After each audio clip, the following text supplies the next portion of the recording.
Qo'shtepa tumanidagi mahallalarda yangi sport inshootlarini qurib foydalanishga topshirish orqali sportni ommalashtirishga alohida e'tibor qaratilmoqda. Tumanning chekka hududlaridan biri bo'lgan Nayman mahallasida futbol maydoni hamda ochiq va yopiq kichik stadionlarning ochilish marosimi bo'lib o'tdi.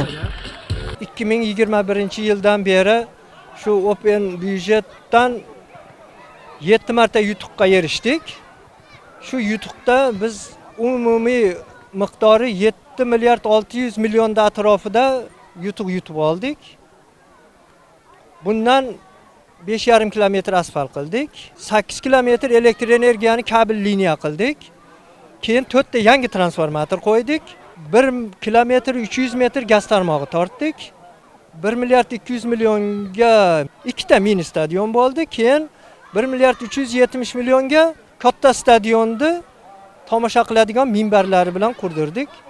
Xudo xolasa 7 milliard 600 million ichida hozirgi tashabbusda 1 milliard 500 million yana maktab atrofini o'rash bo'yicha yutuq oldik.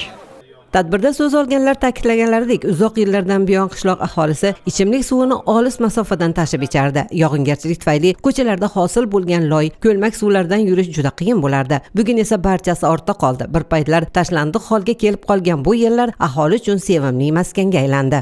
Ilgarilari biz esimizda bor bir 10 metr yo 20 metr maydonni ham sportga ola olmaganmiz. Mana shu hamma guvoh, shu Zakayni bo'yidan arang bir 3 so'ti 4 so'ti joyda osoqollar yugurishib arang olingan aytib top o'ynab bo'lmaydi. Katta Zakay. Shunaqa vaqtlar o'tgan. Mana Xudoga shukr, ming marta shukr shu davlatimizga, prezidentimizga shunday sharoitlar bo'lyapti, qarang. Stadionlarning ochilish marosimi futbol musobaqasiga ulanib ketdi. Maydondagi birinchi futbol o'yinini mahallada tuzilgan Do'stlik hamda Nayman futbol jamoalari boshlab berdilar.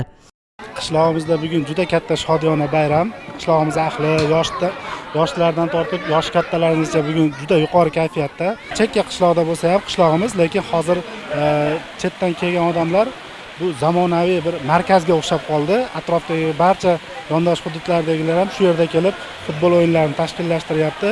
Mana sport bilan bemalol kelib shug'ullanishyapti. O'zimiz ham bo'sh vaqtlarimizni maroqli o'tkazyapmiz. Shu kuni qishloq aholisi uchun yosh san'atkorlar ijrosida konsert dasturi ham namoyish etildi.